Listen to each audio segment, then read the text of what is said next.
전 시간에 이제 팔복, 팔복에 대해서 이제 말씀드리다 이제 끊어졌거든요.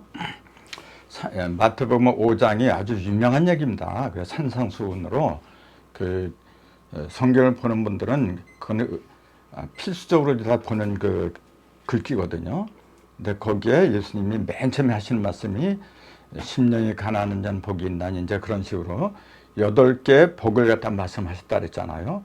근데 이제 항목은 9개 항목이잖아요.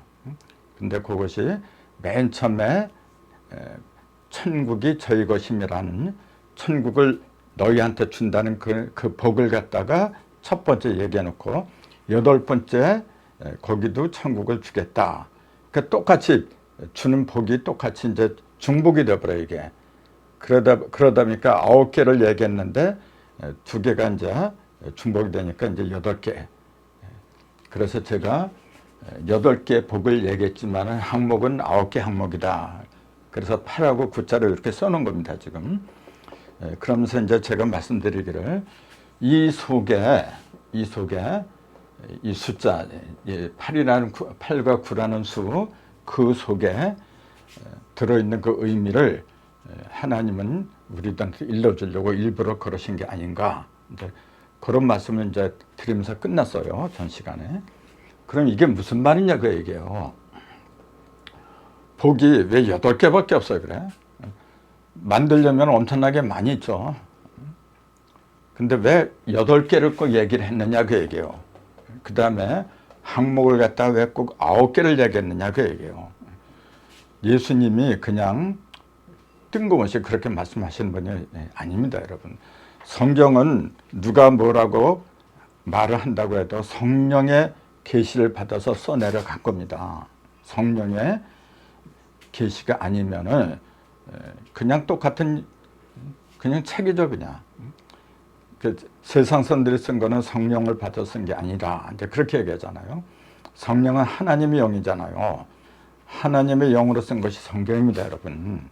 근데 거기서 대부분 사람들이 간과하고 잘 그 주목을 하지 않는 게 뭐냐면 숫자에 관한 거, 그런 걸 등한시하고 있어요. 그러니까 문제가 되는 거예요, 지금요. 제가 이 천부경 강의하면서 이렇게 쭉 연결시켜서 성경하고 연결시켜서 말씀을 드리고 있잖아요. 천부경은 제가 말씀드리잖아요. 숫자를 위주로 한 거다 그랬잖아요. 그래서 왜 성경을 이렇게 연결을 시킬 수밖에 없느냐 하면은 숫자를 모르고서는 성경의 진정한 의미를 갖다 깨달을 수 없기 때문에 그런 겁니다, 여러분. 하필이면 예수가 30세 전도를 하고 말이죠. 여러분 상식적으로 생각을 해보세요. 그래, 예수님 같이 능력 있는 분이 30살 되기 전에 얼마나 할 수 있는 겁니다, 여러분. 근데 꼭 뭐 30살에 공생애를 시작을 하세요. 성경에 보면은 12살인가 그때부터 30살 될 때까지 공생이 시작할 때까지 기록이 없어요, 여러분요. 그러니까 그 기간 중에 어떤 사람들은 말하기를 인도에서 배웠다. 또 그 불교 교리를 배웠다. 그러면서 그 당시에 이제 불교의 그 어떤 그 대사의 그 명칭 있잖아요. 그런 것도 이제 책에 다 나오고 그러는데 제가 지금 기억력이 이제 가물가물해서 그 이름이 생각이 안 나요. 근데 책에 다 나와요. 이렇게 예수님이 그 공생애 30세 되기 전에 여기저기 돌아다니면서 여러 가지 다 배웠다. 그런 책들이 지금 시중에 가면 많이 있어요, 여러분. 근데 전 그래요. 그것이 사실일 수도 있고 아닐 수도 있고 그래요. 그런 건 별로 중요하게 생각하지 않아요. 제가 이제 그 중요하게 보는 건 뭐냐면은 성경을 통해서 우리한테 전달하고자 하는 그 어떤 그 하나님의 뜻이 있어요. 그 뜻을 내가 깨달으면 되는 거지. 예수님 뭘 했건 그 나하고 무슨 상관이 있어요, 그래. 나도 어떻게든지 그 뜻을 갖다 제대로 깨달으면 예수님처럼 되면 되잖아요. 제가 그전에도 말씀드리잖아요. 예수를 믿는 건 뭐냐면 내가 예수처럼 되려고 하는 겁니다, 여러분. 예수처럼 되지도 못할 걸 뭐하러 믿어요, 그래. 부처를 믿는 거는 부처가 되려고 믿는 거고. 그게 솔직한 대답입니다, 여러분. 나는 아무리 해도 안 돼? 그래서 그 사람, 나보다 잘난 사람 그 발목 잡고 말이죠. 뒷구멍 쫓아다니고 맨날 그 짓 하려고 그래요? 그런 인생 뭐로 살아요, 그래? 누구든지 똑같이 될 수 있다는 희망을 갖다 하나님은 성경에서 얘기를 하고 있어요, 지금요. 이러이러한 식으로 하면 누구든지 된다. 그렇게 얘기를 했기 때문에 그것이 또 당연한 말씀이고. 근데 예수님은 맨 처음에 공생이 시작하면서 마태복음 5장에 산꼭대기로 올라와서 말씀을 나눠요. 제자들하고. 산꼭대기에서 이제 그 말씀을 나눈다고 하는 것도 생각을 해야 돼요, 여러분. 그냥 눈에 보이는 저 북한산이나 백두산이나 뭐 그런 산꼭대기로 알고 계세요? 그게 무슨 의미가 있어, 그래. 성경에 보면 산에 가는 게 굉장히 많이 나와요. 예를 들자면은 그 모세가 그 십계명을 받은 것도 시내산 꼭대기예요. 시나이 산이죠, 시나이 산. 시나이 산을 갖다가 시내산으로 하니까 시내가 흐르는 산이다. 또 그렇게 알고 있는 사람들이 있더라고요. 그 어느 단체라고 내가 말은 안 하겠지만은 지금 그런 단체가 있어요. 이렇게. 아무튼 그렇게 해가지고 그 산꼭대기 시나이 산 산꼭대기에서 십계명을 받고 그 다음에 모세가 처음에 부름을 받는 게 80세에 부름을 받잖아요. 호렙산에서 받는 거죠, 그게. 호렙산. 또 예수도 변화산이라는 산에 올라가서 얼굴에 해처럼 빛나는 그런 변화를 보이기도 하고, 또 너희들이 마지막에 유다에 있는 자들은 마지막에 산으로 도망하라, 그런 말도 있어요. 유다에 있는 자들은 율법에 있는 자들을 가리킨 겁니다, 여러분. 그냥 그 지명을 가리킨 게 아니고, 유다는 뭐냐면은 율법을 가리켜요, 여러분. 예수님이 유다 지파에서 나왔잖아요. 왜 하필은 유다 지파에서 나오느냐 하면은 유다 지파가 율법을 상징하는 지파이기 때문에 그래요. 그 족보에서 자세한 설명을 드리지 못했는데, 유다는 동생 그 언니 레아의 네 번째 아들이지. 야곱의 마누라가 둘이 있었잖아요. 그 언니가 레아고 동생이 라헬이었잖아요. 언니 몸에서 나온 대표적인 아들이 유다고, 그 다음에 동생 라헬의 몸에서 나온 그 아들이 요셉이죠, 요셉. 그 다음에 요셉이 애굽에서 나온 아들이 에브라임이고, 나중에 그 가나안 땅으로 들어갈 적에 모세는 못 들어가잖아요. 모세는 그 언니 레아의 세 번째 아들이에요. 언니 몸에서 태어난 사람들은 못 들어갑니다, 여러분. 그 들어가긴 들어가도 주인공이 아니죠. 이제 주인공은 동생 라헬의 몸에서 나온 자녀들이 주인공이에요. 근데 모세는 못 들어가죠. 그래서 가나안으로 들어가는 주인공이 누구냐면 여호수아하고 갈렙이잖아요. 여호수아는 그게 에브라임 지파예요. 에브라임은 요셉이 낳은 거잖아요. 그 야곱한테는 손자가 되지, 이제. 그래서 그 동생 라헬의 몸에서 나온 사람이 여호수아하고, 갈렙은 이제 언니 레아의 몸에서 나왔죠. 유다 지파죠, 그게. 아무튼 그런 식으로 이렇게 전부 다 그렇게 그 짝을 이룬 게 뭐냐면은 그 음과 양의 이제 그 원리에 입각해서 그런 건데, 지금 제가 말씀드린 건 이제 요걸 말씀드리려고 하는 거죠. 그러면 숫자 있잖아요. 숫자에 들어있는 그 이치, 수리라 그래요. 수리를 갖다 제대로 모르다 보니까 이것도 그래요. 9개 항목을 말해놓고 정작 그 복음 8개밖에 없어요. 그럼 이게 왜 이렇게 됐느냐, 이제 그런 거 의문이 들어야 되는데 그냥 넘어가 버려요, 그냥요. 왜냐하면은 숫자를 모르니까. 그럼 8하고 9잖아요, 이게. 8은 뭐냐면은 짝수의 끝입니다. 자, 1, 3, 5, 7, 9. 요건 홀수예요. 2, 4, 6, 8, 10. 요건 짝수예요. 이렇게. 근데 10이라는 숫자는 무형이잖아요. 요거는 0하고 같은 거니까 요거는 일단 젖히는 거예요, 이렇게. 그래서 실질적으로 우리가 써먹는 숫자는 뭐냐면은 이렇게 활동하는 숫자는 9개밖에 없어요. 물론 10이 온전한 숫자는 맞지만은 그거는 다시 근본체로 들어가기 때문에 그건 활동을 하는 숫자가 아니거든요. 그래서 1에서 9까지 9개밖에 활동을 안 해요, 여러분. 그걸 갖다 우리 조상들은 구멍이라고 그랬어요. 이때 구자가 9구자고 이게 같은 발음입니다, 이게. 멍 뚫린 게 9개다 해서 구멍이라는 말이 생긴 거예요.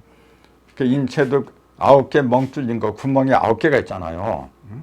그래서 그 구멍은 뭐냐면은 음과 양이 들어가고 나가고 하는 통로잖아요. 모든 변화는 이 9개를 통해서 이루어지는 거예요.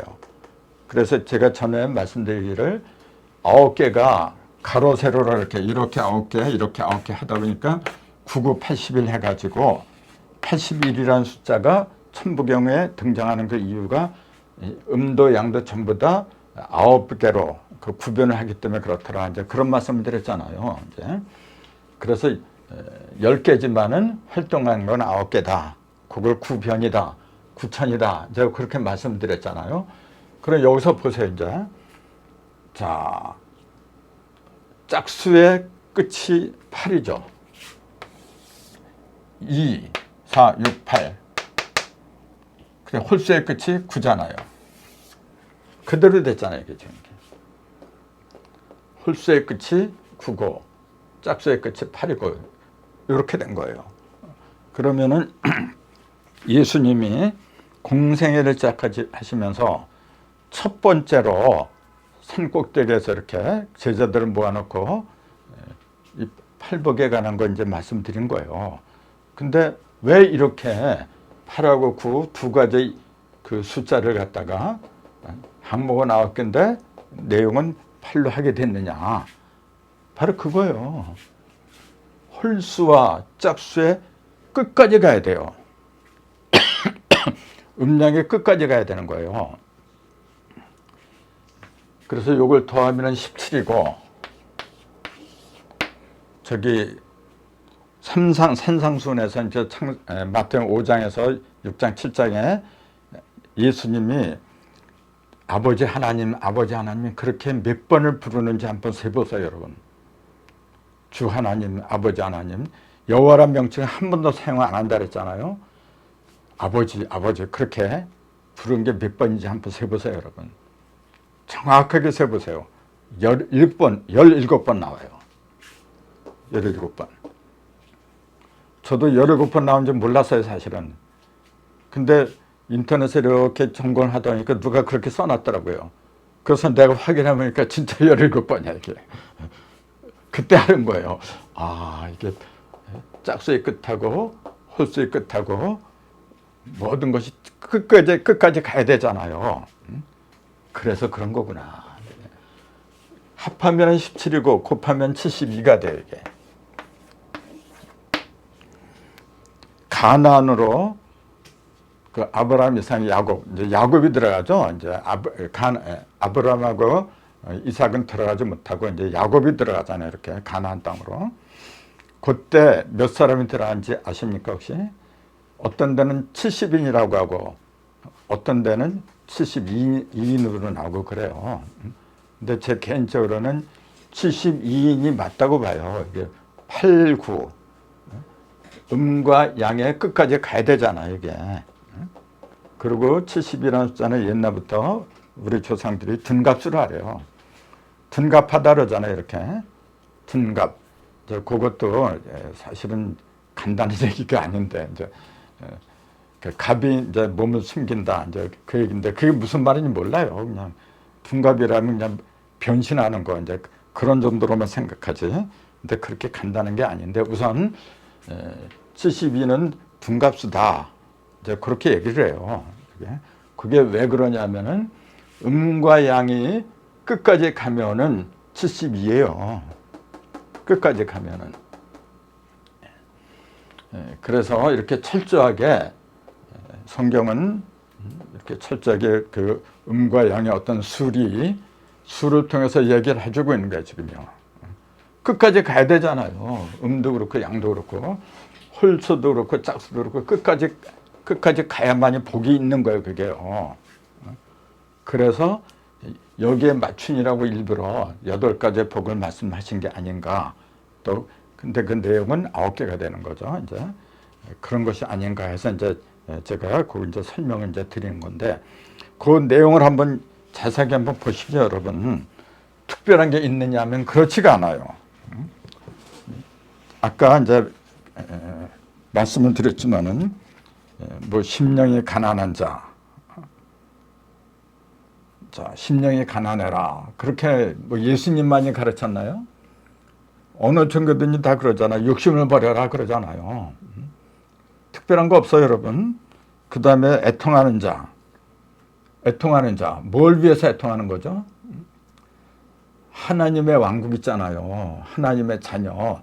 내가 그렇게 되지 못하는 거, 내가 그렇게 되고 싶은데 그렇게 되지 못하는 방해물이 있는 거, 그런 거 갖다 애통하라. 이제 그 얘기입니다, 바로. 이것도 예수님만이 가르치는 얘기가 아니잖아요. 진리를 추구하는 사람들은 누구든지 해당하는 얘기가 아닌가요?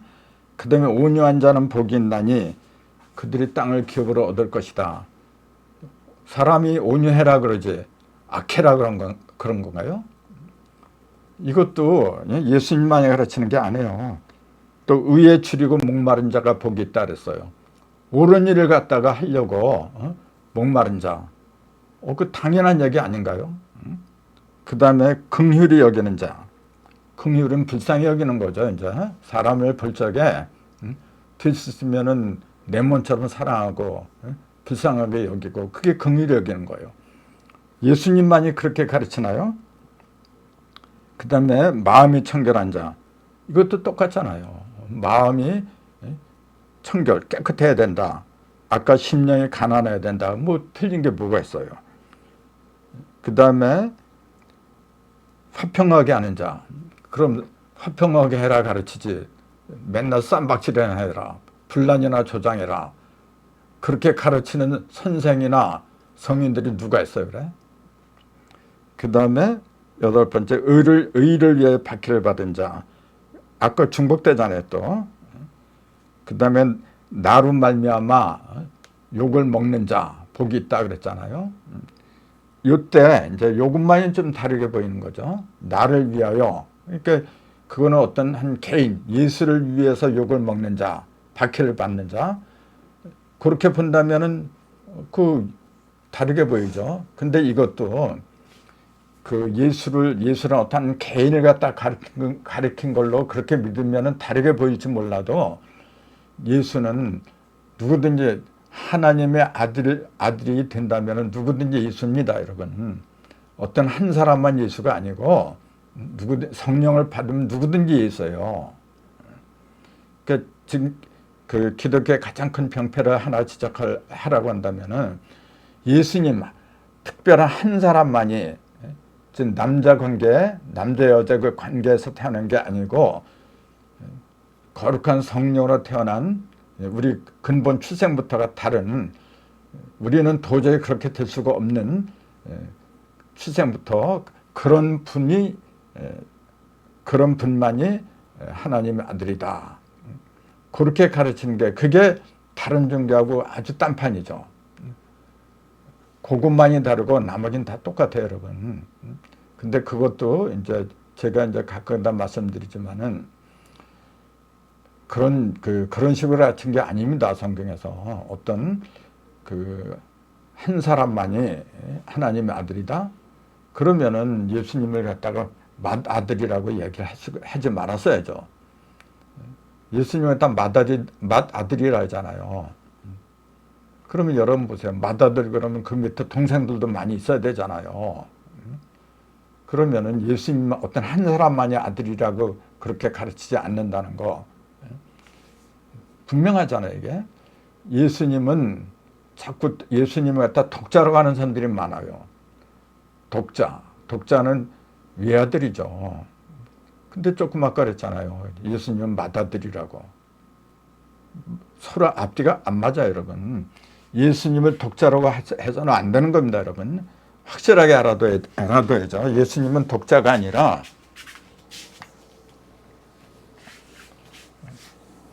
독자가 아니고 이렇게 얘기해요.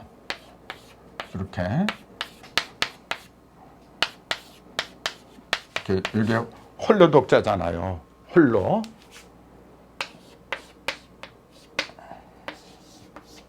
이렇게 얘기하죠. 홀로 태어난 아들이다.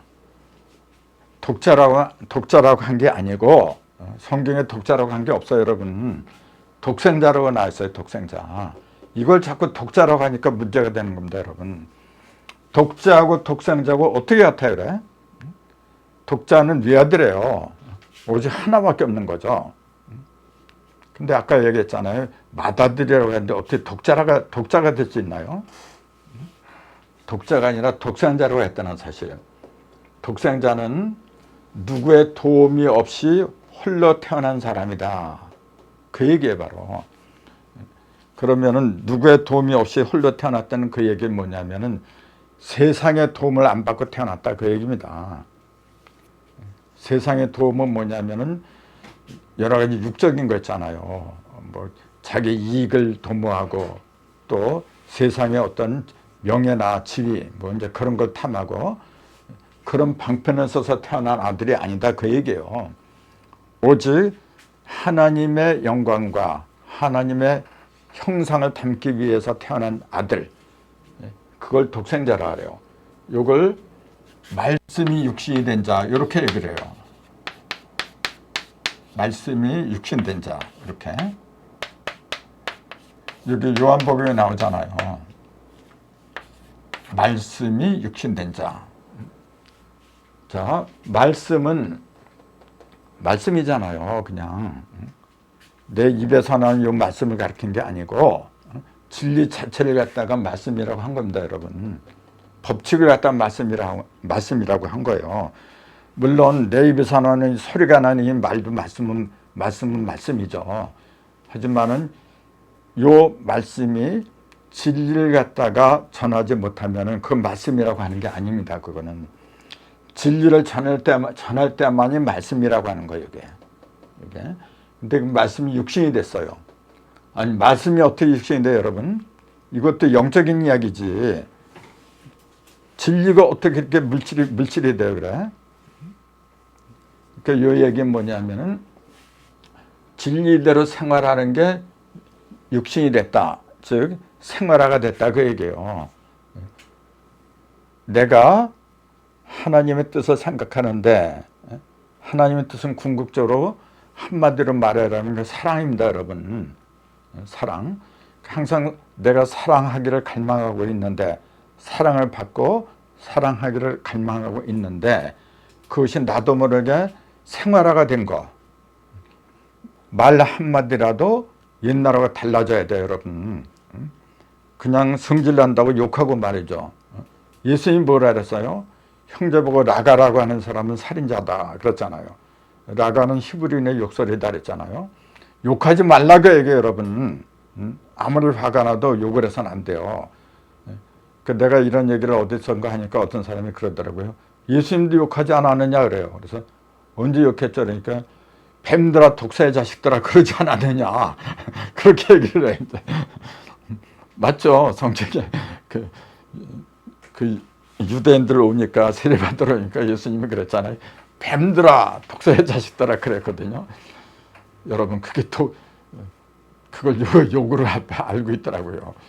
아니죠. 그게 욕이 아니고 그 사람들 정체가 뱀입니다, 사실. 독사의 자식이에요, 그 사람들이. 왜냐하면은 선악과를 먹게 한 장본인들이니까 그 후손들 아닌가요? 그 실체를 갖다 일러준 거지. 그 사람들을 갖다가 욕하기 위해서 한 게 아닙니다, 여러분. 우리도 그래요. 같은 사람인 줄 알고 있어. 근데 제가 볼 때는 거의 다가 뱀이고 독사 자식들이에요, 지금. 안 그런 사람 별로 없어요, 여러분. 전부 다가 선악과를 먹고 있어요, 지금요. 전부 다가. 말씀이 육신이 돼야 돼요, 여러분. 이때 말씀은 성령의 말씀이라 그랬어요. 거룩한 영을 내가 받잖아요. 그럼 이 말 자체도 거룩해져야 돼요, 여러분. 그 예수를 믿는다고 하면서 짜증이나 내고 말이죠. 욕이나 해대고. 거기서 어떻게 사람을 이렇게 그래. 말투가 변해야 돼요, 여러분. 말이 변한다고 하는 그 얘기는 뭐냐면은 행동도 변한다는 얘기예요. 그래서 그걸 두 개를 합해서 언과 행, 언행이라 그러잖아요. 우리 언행부터 바꿔야 돼요, 여러분. 짜증내지 마세요. 나도 아직 덜 떨어졌기 때문에 가끔 다 짜증내고 하는데 나도 아직 온전해지지 못했어요. 근데 그런 걸 자각을 해야 돼요, 여러분. 그래서 자꾸 변해야 돼요. 같은 말이라고 해도 상대방한테 위로를 주고 용기를 주고 같이 협력할 수 있는, 협조하고 협력할 수 있는 그런 말을 해야 되는 거지. 상대방을 무시하고 말이죠. 그 다음에 안한무인격으로 내를 깔아버리는 그런 말이나 언행을 갖다 보인다면 어떻게 되겠어요? 그래서 아무리 진리를 갖다 깨달았다고 입으로 한다고 해도 그 사람의 언행을 보면은 다 나오는 겁니다, 여러분. 자꾸만 그 언행, 그건 고쳐 생각 안 하고 예수만 잘 믿으면은 천당 간다. 그런 사상들이 너무 강하게 배어 있어요, 지금요, 세상 사람들이. 그렇게 쉽게 자기가 못할지 할지 다 해놓고 나중에 회개한다고 해서 그것이 전부 다 없어지느냐? 지금 그렇게 믿고 있어요, 이렇게. 그러니까 문제가 된 거예요, 여러분.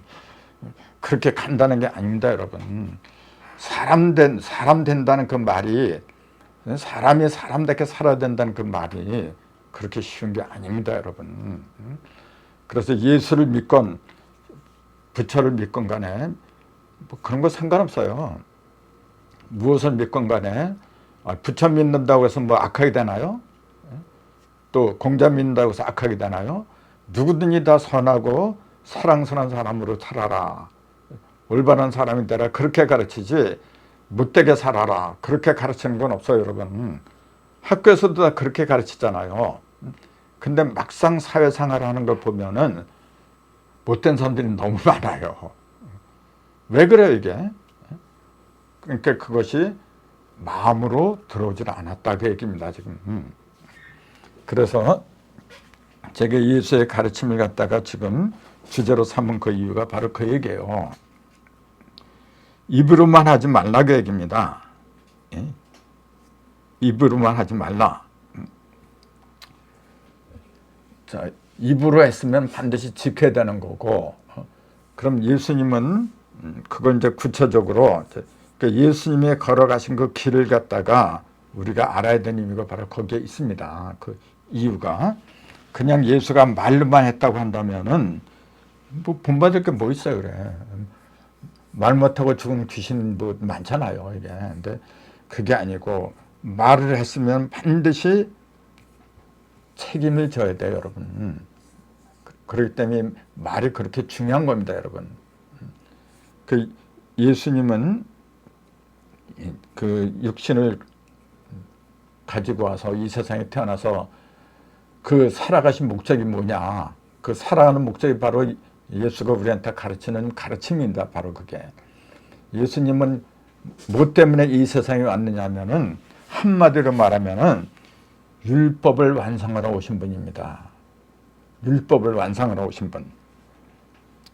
그런 구절이 성경에 굉장히 많이 나와요. 율법을 완성하러 왔다. 그럴 수밖에 없죠. 왜냐하면은 이 세상이 타락한 그 원인이 뭐냐면 율법 때문에 그렇거든요. 그 율법 때문에 그렇다니까 또 무슨 말이 그래? 그렇게 또 반문하실지도 모르는데 사실은 율법이 뭐냐면은 그게 바로 선악과입니다. 율법 자체가. 그거는 조금 설명을 드려야 될 필요가 있을 것 같아요. 율법이 선악하다 그러면은 또 그 반론을 펴실 분들이 또 많이 있을 것 같아요.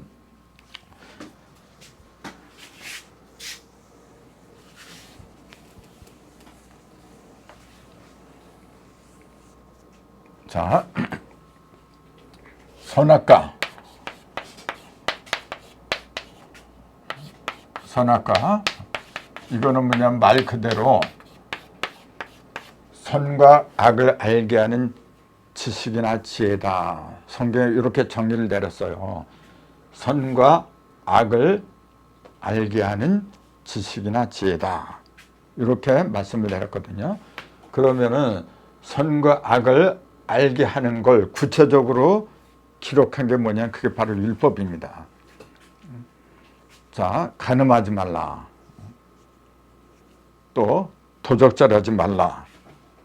그러니까 그거 하면 악이고 안 하면 선이고 선과 악을 갖다 명료하게 그렇게 구분을 해준 게 바로 율법입니다. 이게. 그러면은 선악과가 율법이다 하는 걸 반대하는 사람들이 왜 반대하냐면은 율법은 뭐냐면 모세가 만들었잖아요. 모세가 만든 거고 선악과는 모세 이전에 나왔던 거잖아요. 이게. 그러면 어떻게 이게 같은 거냐? 그런 반론이 나오는 건 당연한 거죠. 근데 자, 모세가 율법으로 만들기 이전에 자, 모세가 율법으로 만들었다는 얘기는 뭐냐면은 문장으로 글로다가 표현했다 그 얘기예요. 글로다가. 그러면은 글로 표현하지 않았다고 해서 율법이 없다? 말이 안 되는 얘기죠. 예를 들어서 간음하지 말라. 그거 갖다 문장으로다가 글로다 표현하지 않았다고 가정을 해봐요. 그렇다고 해서 그것이 그 율법이 아니다. 그렇게 말할 수가 있는 건가요? 율법은 누구든지 지켜야 하는 기본적인 법입니다. 그게. 근데 그걸 꼭 글자로다가 성문을 하지 않았다고 해서 법이 없다? 난 그건 인정을 안 해요. 글이 있건 간에 글로다 했건 글로다 하지 않았건 간에 그 도적질하는 거 안 되는 거죠. 그러니까 모세가 글로다 만들기 이전에도 이미 율법이 있었던 겁니다. 그래서 선과 악을 구분하는 게 율법이고 그걸 갖다가 태초에 말한 게 선악과고 그렇기 때문에 선악과 율법은 본래 같은 거예요. 그래서 율법을 완성하러 온 사람, 율법을 완성하는 게 사랑입니다. 이게 사랑. 그래서 예수의 가르침 핵심은 율법을 예수님이 그랬어요. 내가 율법을 폐하러 온 줄로 믿지 말라. 1.1핵이라도 율법을 갖다 온전하게 하려 합니다. 그 말씀이 뭐냐면은 그게 사랑이다. 이제 그거하고 똑같은 얘기인데 보다 더 자세한 얘기는 지금 시간이 다 됐으니까 잠시 후에 또 하기로 하겠습니다. 예, 감사합니다.